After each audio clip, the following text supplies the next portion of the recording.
Welcome back to the channel that tries to heal every dungeon but fails miserably. My name is Teddy, and today we're going to be taking a look at the Cave of Destruction level 50 hard mode dungeon for Throne and Liberty. So if you enjoy the Throne and Liberty content, be sure to check out the channel for more. Like, subscribe, turn on all those notifications, and really fast, comment down below if you guys want to see my healing build. I know I've gotten a lot of comments about it on the previous video, and I just want to get the gear and everything together before I go ahead and make an actual guide. But again, let me know and I will get started on that as soon as possible. Without wasting any more time, let's just jump into this healing guide for the Cave of Destruction. Starting this dungeon out, this is going to be more of a healing and DPS check, so if you can't heal or you don't know how to manage your cooldowns properly, this dungeon will be a little bit difficult for you. Clearing out the trash, all you have to do is make sure you keep all of your party healed. There will be a lot of poisons, so make sure to maintain your cooldowns. Save all your big cooldowns for when your party is grouped together to save any extra heals, and all you have to do is just burn down the boss and clear out the next room. The next room is a little bit difficult with having ants that will spawn that can chase you and explode. Once the ant gets too close, they will slow you down and explode, so make sure you save any big heals for any player that's trying to kite any of the ants, and make sure your party is grouped up so you can provide big heals. The next mini boss will come out and will start spawning acid pools under every player. The tank will have to move the ant out of the acid, or everyone that's standing in the stupid will get damaged and you will have to provide extra heals. Once the mini boss is dead, it's on to the last boss, which is where the real healing check comes in. When this fight starts off, either a red or a blue circle will spawn somewhere in the arena. Once this happens, either blue ants or red ants will start spawning. If the circle is blue, you will have to kill the blue ants and stand in the blue circle they spawn. If it's red, you will have to kill the red ants and stand in the red circle they spawn in order to stand on a pillar that will be spawning in the next phase. DPS will have to kill these ants, so make sure to heal them while also healing the tank, and the next phase will start. When the next phase starts, the boss will scream out something in jarbled language. If players are using the normal mechanics, they will have to run into the matching circle according to the colored circle that they ran into to acquire the buff, and you'll have to fly onto one of the platforms before the AoE kills you.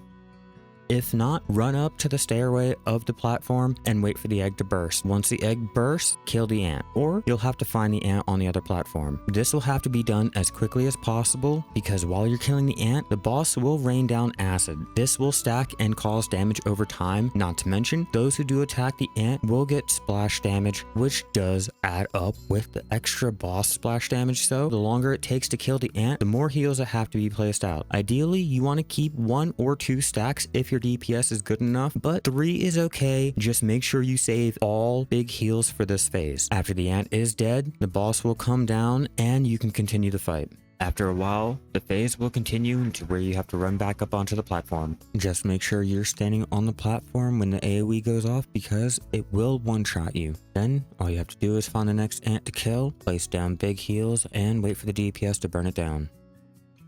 When the second phase of this fight starts off, randomly selected players will spawn a larva on their neck. The DPS should take all the larva, so when it explodes, the player that has the larva is thrown in the air. If it is the healer, you won't be able to heal, so if anyone dies, unfortunately, the DPS has to grab these larvae. If the larva does spawn on you, and the DPS can't take the larva from you, when you're thrown up into the air, make sure you transform into your bird form and land so you don't get fall damage.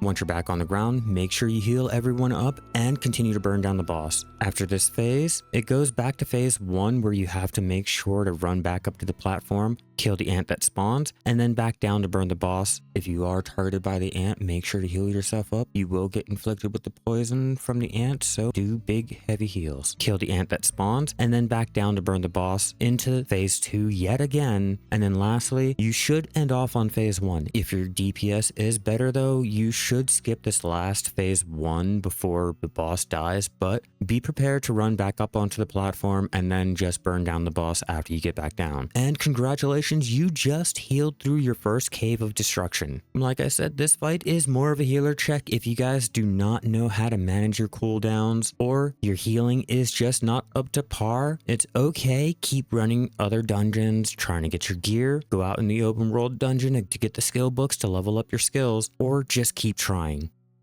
I hope this helps you start healing better or start learning how to heal these dungeons. I've been enjoying running around with my guild, and huge shout out to Deadheads. Without you guys, I would not be able to flawlessly record all of these fights, especially with how many players are still learning in the random. And if you guys are still learning, there's a lot of resources online that can help you get started with your class, learning the fights, and other tips and tricks that you might need. But with all of that out of the way, I will see you guys in the next one.